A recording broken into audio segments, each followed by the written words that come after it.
pariwo pé kí là ń jó fún.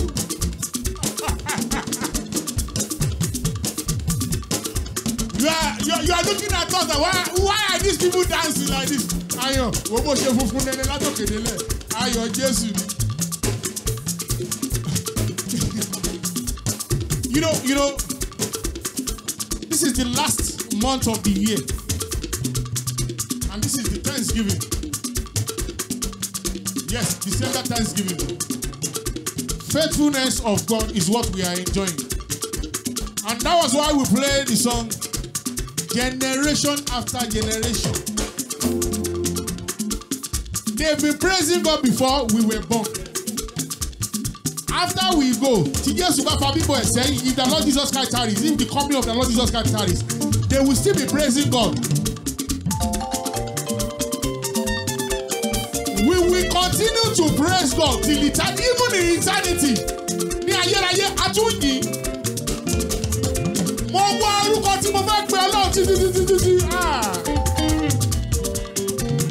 Now, in my language, there are some names of God that you can never find their meaning in English. I will give you an example. Obiri tiri aterere kari aye. Oji kan olukopo pakowo koye. Gbingbinike awuwo ma se gbe. Opabida sobidire. Oji kan olukopo pakowo koye. Akọ́dá ohun tó ti ń bẹ, aṣẹ̀dá ohun tí ò sí mọ́, ẹlẹ́rù nìyí ni ọba tó lè jí tó lè pa. Sórí èmi ni màá pè request lónìí, Ayọ̀. Báwo èèyàn bá ṣe ń send request, èmi ni màá pè, ẹ bá mú fóònù mi ẹ mú wá, èmi máa pè request lónìí. Ó ṣe. Lónìí, àwọn èèyàn complain bá ìpè request, èmi mo máa pè lónìí. Wàá kàn ní sùúrù fún mi ni, màá porúkọ ẹ, màá play orin ẹ. Lord, we thank you for December Thanksgiving. Alálejò lónìí, olóhùn èlò orin ni. Bẹ́ẹ̀ ni, alálejò. We are here to praise God, to honor God, to give Him all the glory. Our God has been so faithful to us. As old as our God is, He has never changed, He will never change. Ká tó máa lọ, ẹja fi àwọn kan sí àyè wọn. Galatians 6:17 says, from this time henceforth let no one trouble us, for we bear in our body the marks of the Lord Jesus Christ. Ìdí tí a fi ń ṣe èyí ni pé ibi tí wọ́n bá ti ń yin Ọlọ́run alààyè, inú Sátánì ò í dùn. He will try as much as possible to cause disruption here, but we are praising the one that knows the beginning from the end. Ó dẹ̀ ti ṣẹ́tù ẹ̀. Mo fi ẹ̀yìn mi ti àgbélébùú. Mo ti ẹnu mi bọ ẹ̀jẹ̀ Jésù Kristi, ẹ̀jẹ̀ tí a ta sílẹ̀ lórí òkè Káfárì, ẹ̀jẹ̀ tútù ìmùlẹ̀ àgbà, ẹ̀jẹ̀ tó jẹ̀jẹ̀ lọ. Kó wá bá wa rìnrìn àjò, ẹ̀jẹ̀ tó ṣàn ní Káfárì, kó wá bá wa rìnrìn àjò. Ẹ wálé. Gbogbo agbára aláyé àtọ̀run wà lọ́wọ́ Ọlọ́run alààyè tí a ń pè ní arúgbó ọjọ́ abetilukára bí ajere. Ọlọ́run ìpè Apostle Joseph Ayọ̀ Babalọ́lá. Ọlọ́run tí a kìtá ọ̀lẹ́kìtàn. Ẹ̀mí mímọ́, ẹ̀mí àwọn wòlíì. Ọba àwọn ọba alèwí lè ṣe, alèṣe lè wí, pòpò líle Jésè, kìdìwọ́ ẹ̀yà Júdà, alápá rọ́birọ́bi, alápá kábíkáyì, òpábìdà sọ́bídíré. Ọba àná, ọba òní, ọba ọ̀la, ọba ọjọ́ gbogbo. Ọlọ́run tá a sọ nípa ẹ̀ tá a lè sọ tán. Ọlọ́run tó ń jẹ́ èmi ni má ṣe bẹ̀rù. Lord, we thank you for giving us this opportunity to see this month, December. Thanksgiving, Lord, we thank you. We give you all the glory. We give you all the honor. We give you all adoration. Olúwa ẹ ṣé o. Ẹ ṣé o. A kì í wípé ẹ ṣé. Ọlọ́run ẹlẹ́dá wa o, a kì í wí pé ṣé o, Ọlọ́run gbogbo ayé. Emmanuel ṣókì, mo kí ọ wí pé o ṣé, Ọlọ́run ẹlẹ́dá wa. Fred ti fẹ́ jó pa, a kì í ọ wí pé ṣé o, Ọlọ́run gbogbo ayé. Jùwọ́.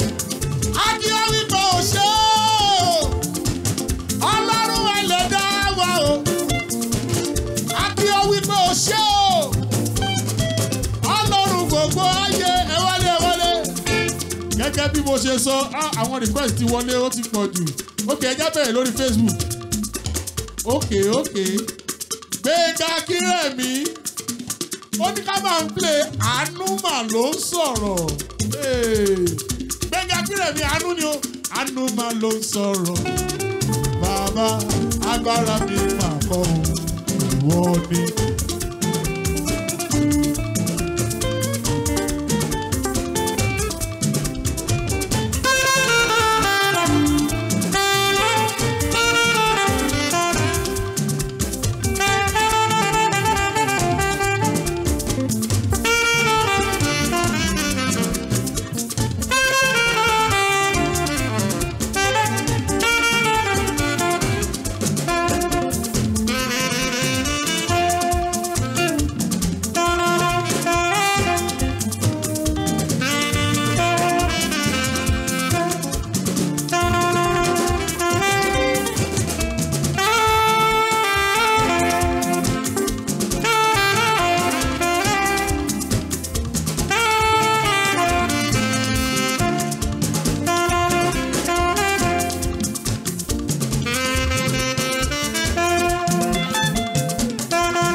ṣùgbọ́n ọlọ́run tó mọ ìbẹ̀rẹ̀ láti òpin ní kí n play ẹ̀ pé nínú oṣù tá a wà yìí December òjò òbùkún máa rọ̀. Ayọ̀ ayérayé ní kí n sọ fún ẹ pé òjò òbùkún máa rọ̀ sínú ayé ẹ ayé àwọn ọmọ ẹ ayé ìyàwó ẹ òjò òbùkún máa rọ̀. And I use you as a point of contact to everybody listening to us, watching us now. The kind of rain of blessing that has never fallen into your life. Ayérayé máa rọ̀ lórúkọ Jésù. Gbogbo ìdílé bàbá, gbogbo ìdílé ìyá tó lóòní láṣeyọrí. Ọlọ́run tó di gbogbo tí ayé ń pè lọ ní kí n sọ fún ẹ pé òun ṣe báyìí lórúkọ Jésù. Gbogbo ẹ̀jẹ̀ tó dúró ní ìkórìtì àti ṣe rere tó dúró dè é. Ọlọ́run tí a kò lè dá dúró, ó lòun dá wọn dúró. Ó ní ẹ̀rẹ́ o, rótẹ̀jẹ̀ rẹ, alágbára, rótẹ̀jẹ̀ rẹ, Jésù ọba mímọ́ gbà mí lọ́wọ́ òògùn ẹ̀jẹ̀. Tẹ̀jẹ̀ rẹ ní kóró àyànbọ́ ayérayé ṣe o. Ọlọ́run tó gbà mí lọ́wọ́ òògùn ẹ̀jẹ̀ ó lóun gbà mí lọ́wọ́ báyìí. Ayérayé tó gbà mí lọ́wọ́ òògùn ẹ̀jẹ̀. I'm using you as a point of contact to everybody watching us on Facebook, on TikTok, on Instagram, on YouTube. Mo ti bàbá bá stream lórí Facebook. Everybody watching us on YouTube, on Orísun, ogun ẹ̀jẹ̀ tó bá yín jà nínú ìyìn òní lọ́lọ́run ti máa ṣe. Rótẹ̀jẹ̀ rẹ, atóríṣe, rótẹ̀jẹ̀ rẹ, Jésù ọba mímọ́ gbà mí lọ́wọ́ ogun ẹ̀jẹ̀. Tẹ̀jẹ̀ rẹ ní kóró ẹ wálé. Nínú ìyìn òní, the Holy One of Israel said he's going to heal the battle that has been fighting the firstborns. Àwọn ogun tó máa ń bá àkọ́bí jà bó ṣe ń yin Ọlọ́run, ó sọ fún Ọlọ́run, ó sọ fún Ọlọ́run, ìwọ kan yìí tọkàntọkàn, ó ń ṣẹ́ ogun yẹn. Àkọ́bí ọkùnrin ni mí, ó fèsì oríṣiríṣi ogun. Ogun tí wọ́n ń pè ní ogun ẹ̀jẹ̀, ayérayé, àgbàkó tó gbà nílẹ̀ kí n tó bọ́. Olúwa ẹ ṣé o. Ẹ káàbọ̀! You are welcome to AlujoHymn Vision with Segun Oluwayomi. Thanksgiving mode lawa, December Thanksgiving. Yes. Alálejò lónìí. Guitarist wa ni Gbénga. Ọmọ mi dáadáa funfun nẹ́nẹ́ àti bàtà àtàṣọ funfun ni. Máa bọ̀ núlé. Gbénga. Okay. Bọ́sá yẹ, ó máa dúró nínú òní jókòó.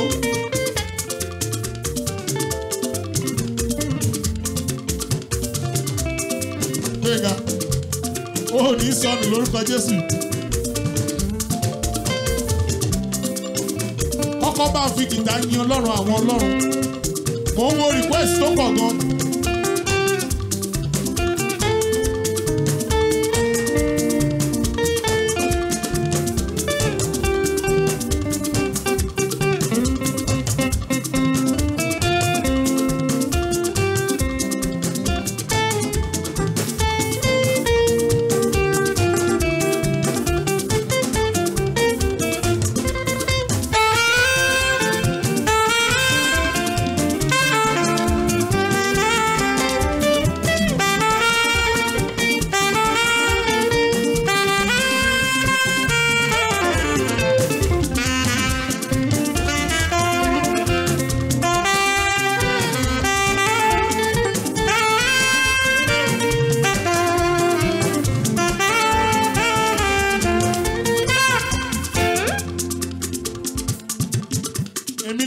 Request lónìí àwọn èèyàn complain pé ìpè orin àwọn wọn ok ẹ bá mú èmi máa pè lónìí ok àti pépé ń dákí rẹ̀ mí ok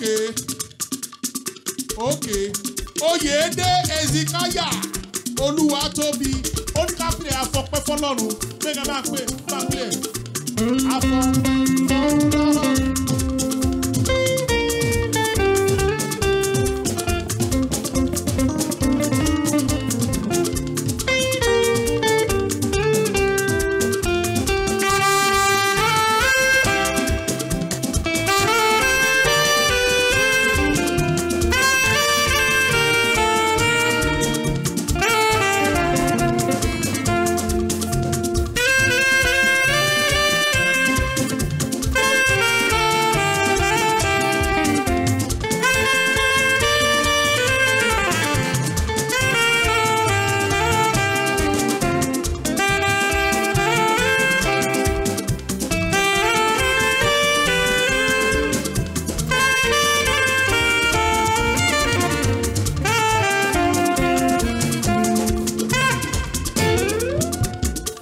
Ìwọ máa jó máa yọ̀, Ọlọ́run sì máa dáhùn. Ọdún yìí ò tí ì parí, ó sì máa dáhùn. Òkè ta ló tún wà ń bẹ̀ yẹn o.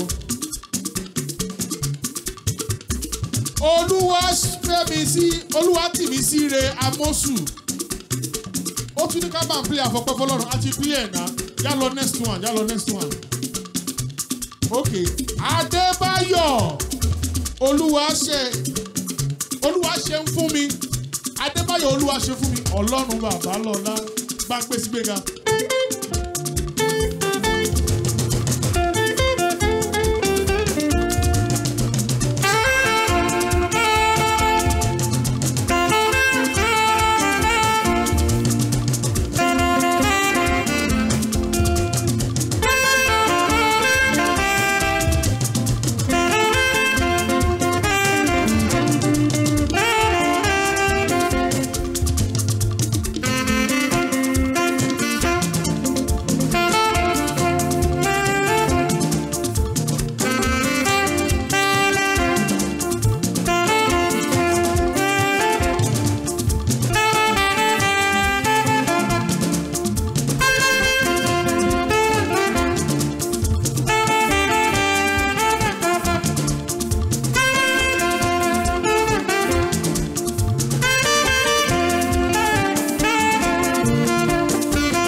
lórí social media wa Ọládìpọ̀ Samuel oníkàpìlẹ̀ mò ń tẹ̀síwájú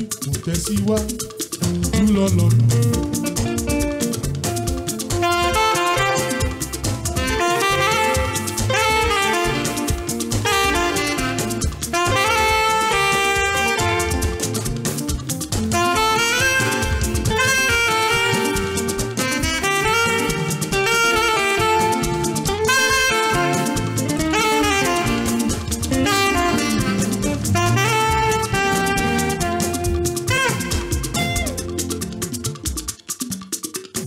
Ara ò gbọ́dọ̀ di bí èmi ò gbọ́dọ̀ rí nira èmi ni mò ń pe orin lónìí Adéyẹmí Joshua ó ní ká plé nínú ìrìn àjò mi gbéga jó orin yẹn sí.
Jésù làbò wa.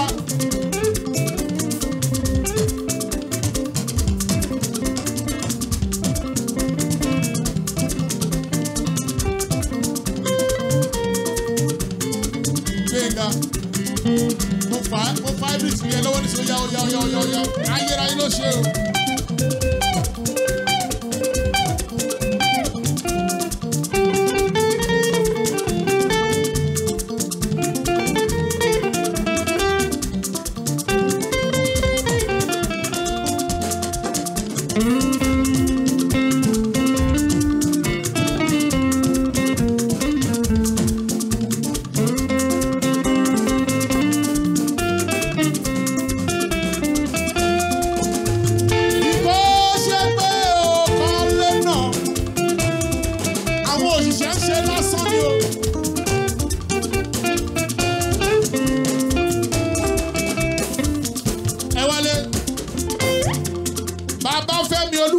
Olúṣọ̀gá ó ní ayọ̀ lèmi ó fi lu ọdún yìí já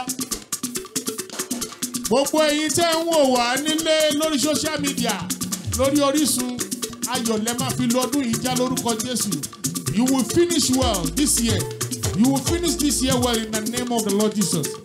Wàá wá gbọ́wọ́ lé àyè wàá kọ́ tẹ̀lé mi.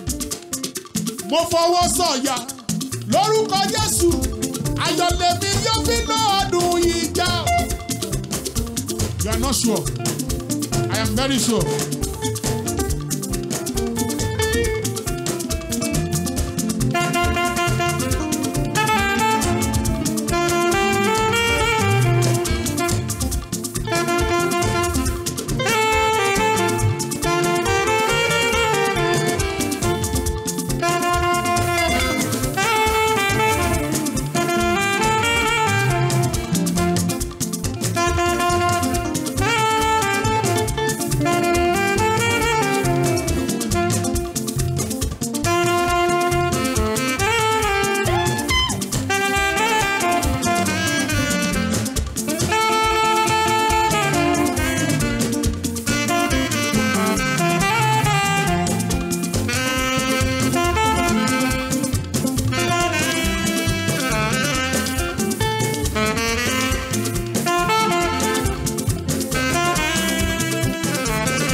ohun rẹ̀ tí ò ṣẹlẹ̀ nínú ayé Ọlọ́run máa ṣe. Ta ló bá wa wo orí rédíò? Ayérayé ló ń ṣe o. Ọládìpọ̀ Samuel oníkápìlẹ̀ àwájú aṣẹ́gun lọ. Àwájú aṣẹ́gun lọ.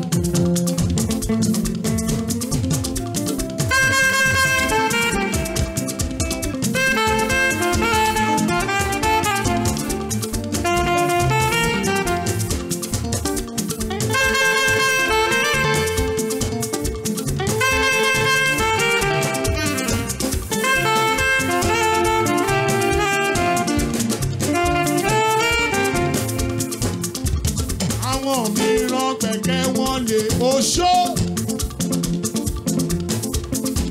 ayọ̀ àwọn mìíràn kẹ̀kẹ́ wọn lè á jẹ gbéga ṣùgbọ́n àwa gbọ́kàn rẹ lé ọ Jésù àwa jù aṣẹ́gun lọ. Àwọn mìíràn kẹ̀kẹ́ wọn lè owó lẹ́lòmíì gbẹ́kẹ̀ rẹ̀ lé. Àwọn mìíràn kẹ̀kẹ́ wọn lè ọrọ̀ ayé yìí ṣùgbọ́n àwa gbẹ́kẹ̀ wá lé ọ Jésù àwa jù aṣẹ́gun lọ. Èrè kí ni yóò jẹ́ kó jèrè gbogbo ayé yìí kó wá sọ ẹ̀mí ẹ̀ nù? Put your trust to the one that sits on the throne. Ayérayé tí kì í dání, aya lè dání, ọmọ lè dání, ọkọ lè dání. The only one that can never betray you is the only one of Israel that sits on the throne. Okay, ta ló tún kàn báyìí o? Àkànbí Samson láti Badagry from Ìlógbò Erémi Badagry. Àwájú aṣẹ́gun ló tún ní ká kọ̀. Àwájú aṣẹ́gun lọ. Àwájú aṣẹ́gun lọ. Nítorí àwa kẹ̀kẹ́ wa lé ọ Jésù. Àwájú aṣẹ́gun lọ. Ẹ wálé. Adéwálé Èjè Ọlámídé. Ọba tó ń ṣoore fún ní láìwò bẹ̀. Mo wá yìn ọ́ o. Ọlámídé.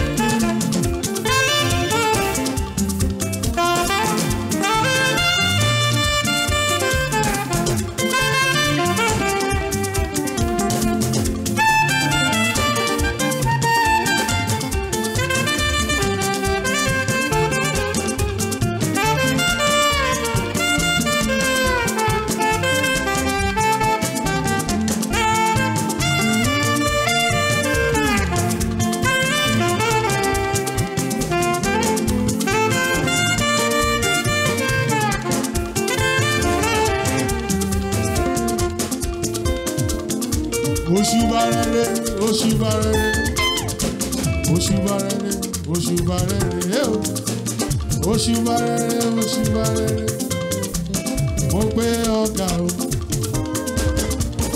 Oṣùbàrẹ̀rẹ̀, oṣùbàrẹ̀rẹ̀, oṣùbàrẹ̀rẹ̀, oṣùbàrẹ̀rẹ̀ o Jésù. Oṣùbàrẹ̀rẹ̀, oṣùbàrẹ̀rẹ̀, mo gbé ọ̀gá o. Gbé ká ṣe kiri yẹn.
Bàbá tó tó ní bàbá o.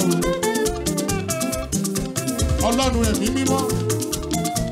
tó fara tì onílé ńlá o alápá rọ́bì alápá kábíkábí ó mà ṣe o mo gbé ọ̀gá o òṣùbà rere òṣùbà rere òṣùbà rere òṣùbà rere o òṣùbà rere òṣùbà rere mo gbé ọ̀gá o. mo rẹ́ni ká Adébọ́lá ọ̀rẹ́ bíi Jésù kò sí láyé yìí ẹ̀yin èèyàn bínú gbà ìpè orin ẹ má bínú òun ló yẹ kí n máa pè lónìí mo rẹ́ni ká Adébọ́lá ọ̀rẹ́ bíi Jésù kò sí láyé yìí.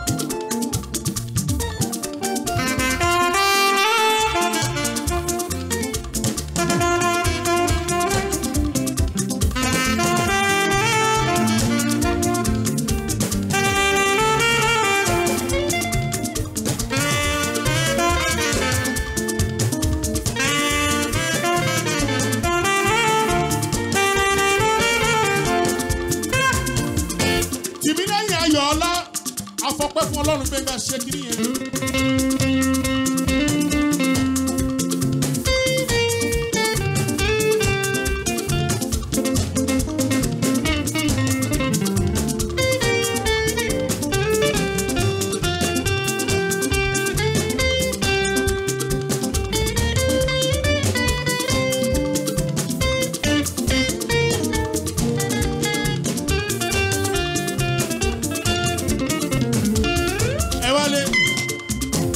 Lórí rédíò tó wà yẹn wàá wò pé December máa ti dé ṣé mi ò ní sọdún ni Ọlọ́run máa ṣe lórí Orísun Ọlọ́run máa ṣe pa ọkàn ẹ pọ̀ sójú kan kó máa bẹ̀rẹ̀ sí yín ọba àwọn ọba òun ló jẹ́ kí n take over lónìí pé mi máa ń porin yẹn Ayọ̀mídé Abọ́sẹ̀dé láti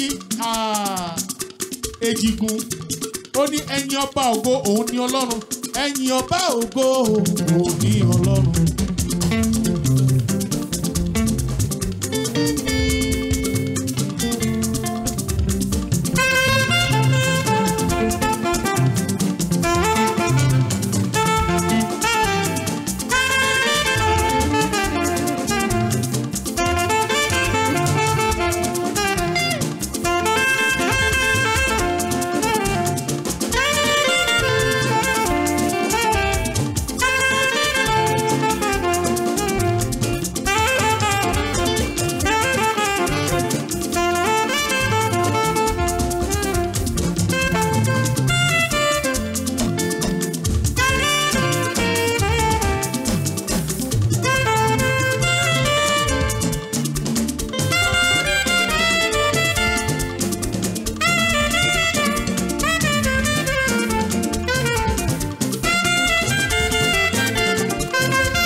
ìwọ tó ń gbọ́ mi lórí rédíò tó bá mọ̀ pé àkọ́bí ni ẹ́ Gbé ọwọ́ méjèèjì sókè kó máa bẹ̀rẹ̀ sí jó kó máa yin ọba àwọn ọba.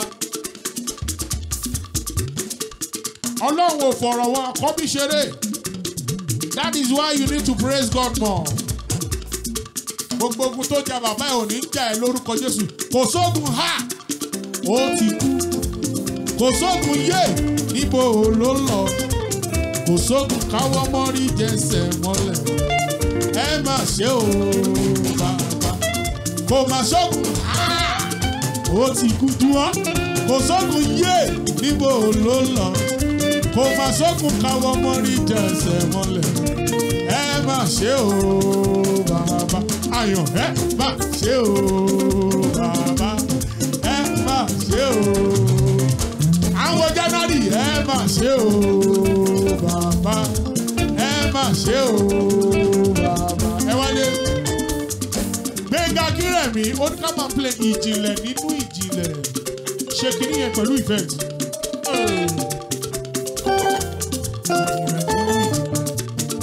Ẹ ṣe wo ìjìnlẹ̀ nínú ìjìnlẹ̀. Ẹ ṣe wo ìjìnlẹ̀ nínú ìjìnlẹ̀.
Òní máa jẹ̀mú ayọ̀.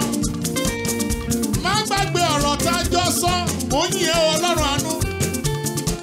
Àwọn ọ̀pá tí wàá fi bá Ọlọ́run sọ pé mo ń yìn. Nínú ọdún yìí kó tó parí, gbogbo ìlérí tó ti ṣe fún mi, Olúwa jẹ́ kó wá sí ìmúṣẹ o. Bó ṣe ń gbọ́ mi lórí rédíò yẹn, gbé ojú méjèèjì sókè kó kọrin yẹn tẹ̀lé mi. Torí bó ṣe ń yin Ọlọ́run, inú Ọlọ́run ń dùn. Ẹ̀mí àwọn wòlíì sọ pé inú Ọlọ́run ń dùn báyìí báyìí báyìí. Gbé ojú sókè. Òní máa jẹ̀mú ayọ̀. Òní máa jẹ̀mú ayọ̀. Òní máa jẹ̀mú ayọ̀. Má gbàgbé ọ̀rọ̀ tá a jọ sọ. Ẹ wálé ẹ wálé. Òrọ̀ náà létí òrọ̀ létí kò lè gbàgbé. Bẹ́ẹ̀ ni kò lè gbàgbé. Ìwọ kan ni kó jẹ́ kí àìgbàgbọ́ kó pìlà fún ẹ. Ọlọ́run máa ṣe. Ọlọ́run máa ṣe. Ẹja tún yọjú sáwọn orí rédíò. Wọ́n fohùn lẹ̀ sí mi pé mi ò pe orin àwọn. Jacob ẹ̀yin ọba ògo òun ni Ọlọ́run. Ẹ̀yin ọba ògo.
Lady Cecilia ṣé mi náà rèé èmi náà rèé Olúwa ṣé mi náà rèé Olúwa ṣé mi náà rèé atóbi jù ó èmi náà rèé Olúwa mo wá dúpẹ́ oore àtọdúnmọ́dún mo wá dúpẹ́ oore àtòṣèkòṣè mo dẹ̀ wá dúpẹ́ oore ìgbà gbogbo ṣé mi náà rèé Olúwa.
Ọdún yìí ò tí parí o. Ohun tọ́lọ̀ máa ṣe ó sì máa ṣe. Bẹ́ẹ̀ ni. Ohun tọ́lọ̀ máa ṣe ó sì máa ṣe. Mo fẹ́ kó o láti inú ọkàn ẹ wá. A pé orin a ò pé orin. Máa bẹ̀rẹ̀ sí yin Ọlọ́run fúnra rẹ̀. December láti rí. Praise God wholeheartedly. This God has been so faithful. From January, February, March, April, May, June, July, August, September, October, November. This is December. Àyàn Ọlọ́run ṣeun. Ṣeun ṣeun ṣeun ṣeun olùgbàlà ó ṣe o. Ṣeun ṣeun ṣeun ṣeun olùgbàlà ó ṣe o. Àwọn ará Orísun ti jó lọ o. Ṣeun ṣeun ṣeun ṣeun olùgbàlà ó ṣe o. Ẹ wọlé. Òní ọjọ́ àwọn àkọ́bí ni.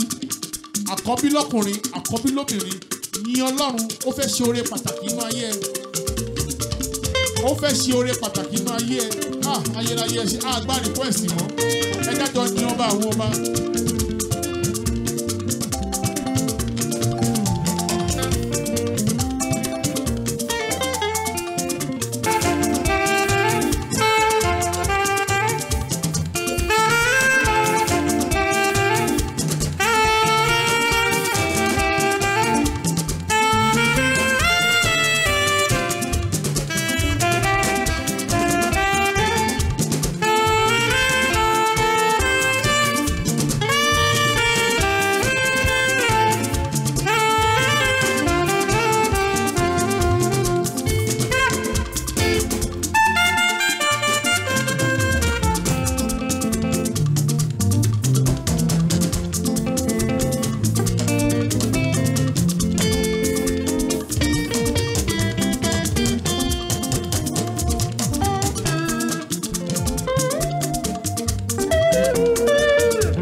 máa lọlé ṣínà rẹ́dí o ká tó máa lọlé àánú ni December Thanksgiving là ń ṣe.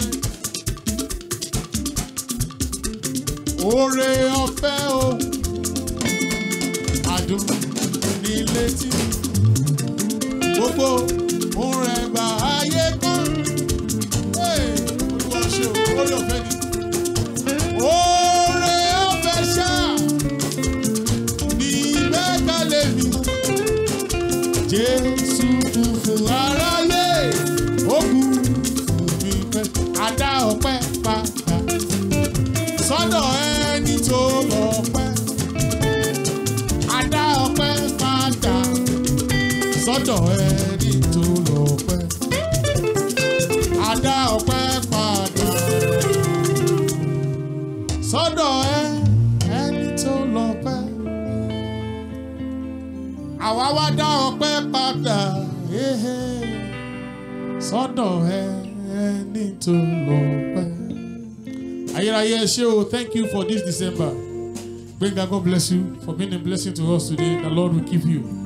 For everybody that watch us today, what God has done in your life will be permanent in the name of the Lord Jesus Christ.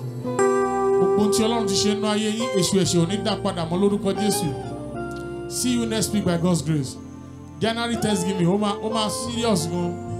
Olórin méjì la máa gbé wá. A máa yin Ọlọ́run like because this God is faithful. This God has been so faithful. Christmas carol wa náà next 2 weeks ní lágbára Ọlọ́run. Thank you for joining us this week. And I thank God for the life of all my crew here. Mr. Fred, Olajuwon, Emmanuel, thank you so much. Ọpẹ́ Oṣé Ọpẹ́, Gbenga, Mayowa, David, ẹ ṣé o. Gbogbo ẹ̀yin ará ilé, thank you for joining us this week. Oh!